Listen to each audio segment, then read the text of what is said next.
To me, design is problem solving. Clients give us challenges to help them meet their business needs, and solving those challenges and coming up with solutions is what design is to me.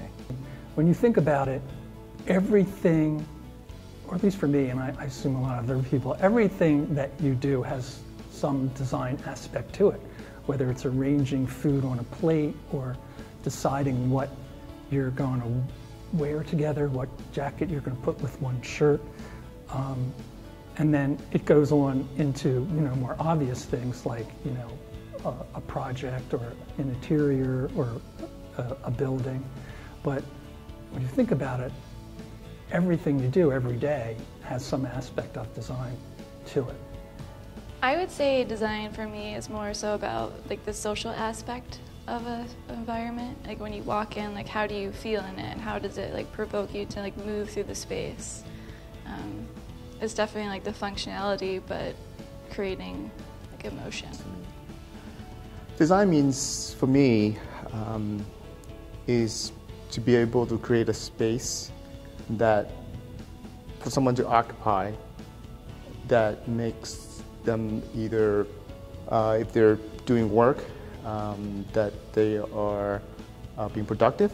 If it's recreation, they're having fun. But not so much that's obvious to them. I think it's the part that is important, that good design doesn't have to be like in your face. So it could be subtle. Because like as a designer, it's like I love every single aspect of it. So like the DD phase I think is so much fun because you get to like work with the client and like come up with schemes and do like modeling and whatnot. But then CDs is fun too because I can just like put my headphones in and go into like my own little like zoning detail world where like I cut everybody else out and it's just in the zone detailing. But then like a punch list and like the final product, like how is that not the coolest thing in the world to actually see like this thing that you created in like an actual space that people are now going to live in, So I think that's one that's really, really hard to answer. Part of design is the partnering. Commercial interiors is such a complicated industry, and it takes so many disciplines to really achieve a successful project. So that partnering to work towards a solution is what I enjoy. Solving a problem or meeting a requirement. So you get these requirements from somebody, a client or whatever it is. And then the most exciting thing for me about the design part of it is taking those things and then the thought process of how you take those requirements or solving those problems and come up with solutions that are the design. And then to me that's the most exciting part. That's where the endorphins are flying and you're in that zone. And then sort of after you work that out, then the rest of it is sort of execution. So to me that's the most enticing part of it. And I think that is the core of the creative aspect of it too. Design would be learning everything I need to know about my clients. Yeah, so that's why they say that you become an expert each time you do a new project, because you have to learn everything about the client, and that's the part I like, because I like people. Eames, because not just the design, but sorry, Mr. Stern. They're both classics, and you have to love both of them. I also love the Corbusier LC4 lounge. But you know what? They're there to learn from. They're classics. We all love them. You really have to take that learning and move the ball forward for the sake of design.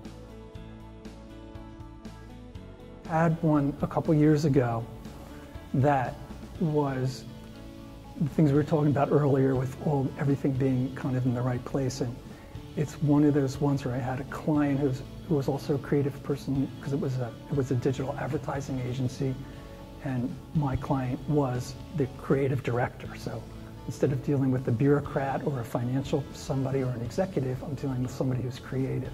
So right away, it was like a different experience professionally than a lot of times that we get. And what I loved about it is that she also really and I don't know I'm not even sure how you actually accomplish this all the time, But very quickly on, she quickly decided that she would get into that zone where we would have dialogue, but she knew that she was not an interior designer, and she knew that she should trust me. So when you get that kind of unbridled trust, it does something to you, because well, first of all, you work much harder for that person. You make sure everything is perfect. And that, coupled with the fact that they were very motivated to use the environment as a tool to hire the best young, people, and to keep them and just make it the coolest place to work in Philadelphia. That was a goal. I mean, most clients don't say stuff like that. So it ended up being like an amazing project. And the thing that I thought was so amazing was that because there was so much additional support, like psychological support from the client, I mean, when I looked at the end, if I looked at that project and at someone else doing it, I would be, wow, I'm not sure that I could ever have done that. But it just goes to show you, with the right set of circumstances and the right people and the right support, you really can make an amazing project. And it turned out to be, it got a lot of press. It was on the cover of Contract Magazine, got one IIDA award. So, every once in a while you get one of those ones where just everything is right, and it's the best thing ever.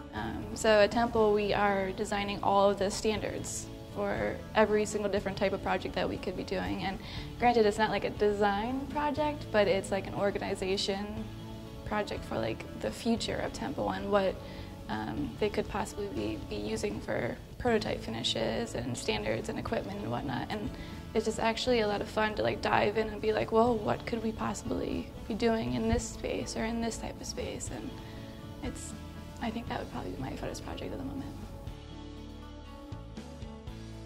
The most frustrating part is when you have, and this could be any sort of circumstances. It could anything that sort of frustrates or throws a wrench into the execution or the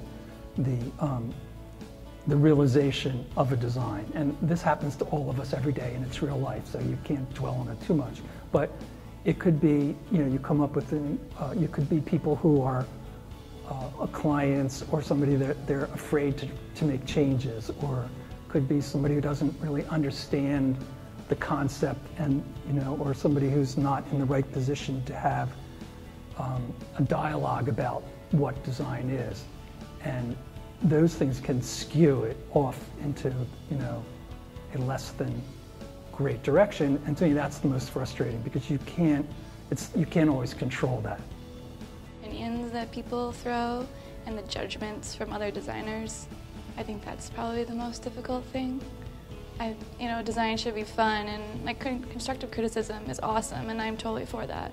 But I think that sometimes people's egos get a little too big, and we could all live without that.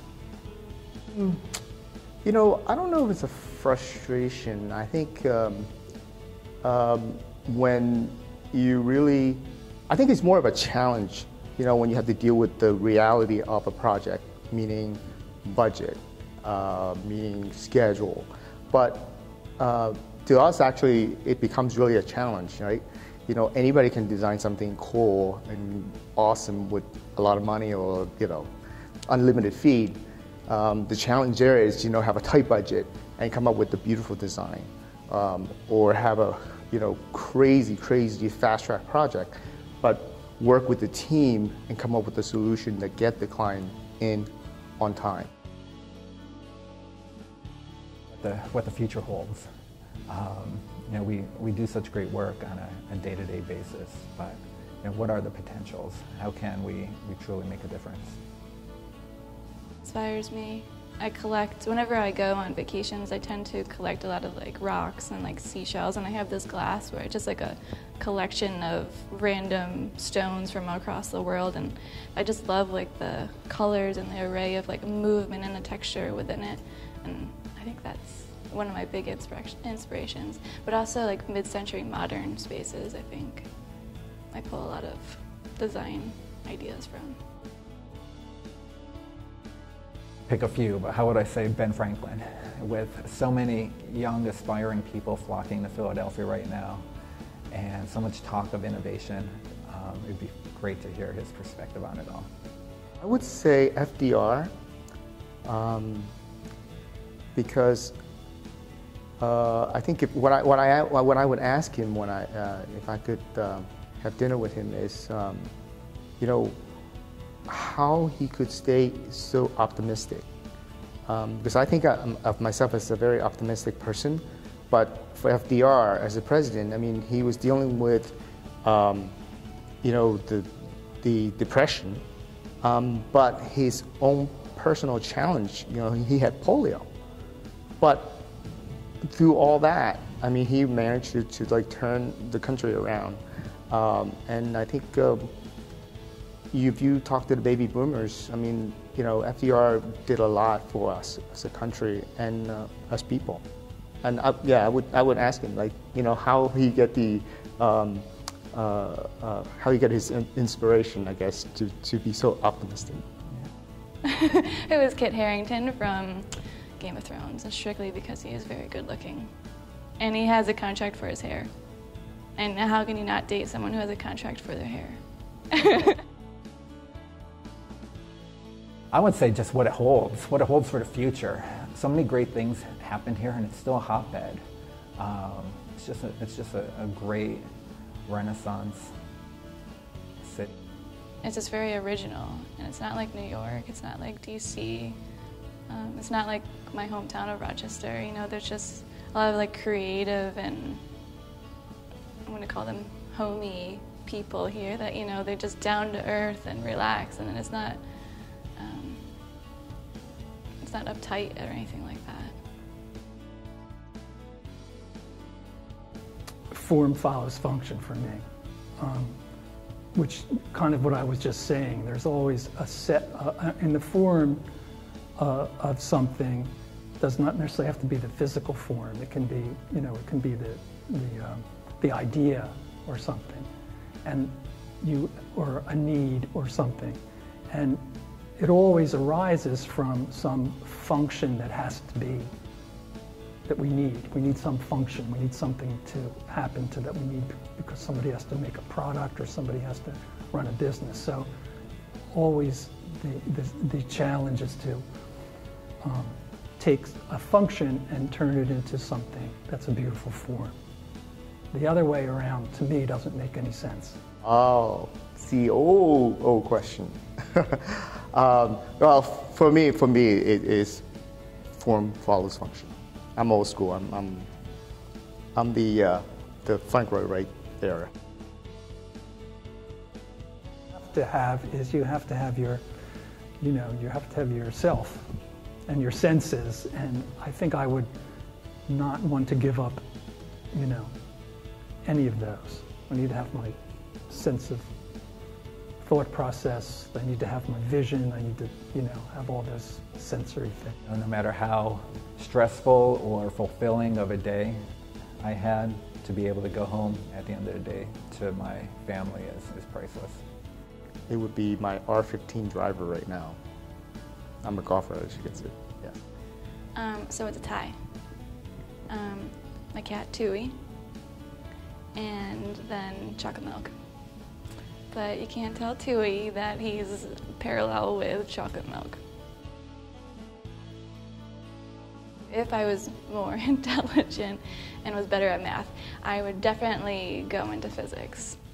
I think I'm very logical, and I am good at math, but I'm also a creative person, so I think I could go into this field. But I would definitely do physics or like quantum mechanics and like work at CERN, like colliding particles. Or like an astrophysicist where I'm like dealing with things in space and like black holes. I just think it's like the unknown is such a cool concept of discovery. I probably would want to be something that, if you can get away with it, it's not easy, but something purely creative, like a painter. Just like your whole creativity is just unlimited. There's no You know, there's no client, there's no program, there's no nothing, just pure creativity. That would be the total luxury. Although you might have to, you know, you might have to live in poverty, but I don't know how far I could go with that. Let me take my designer hat off now. Actually, I would be an astronaut.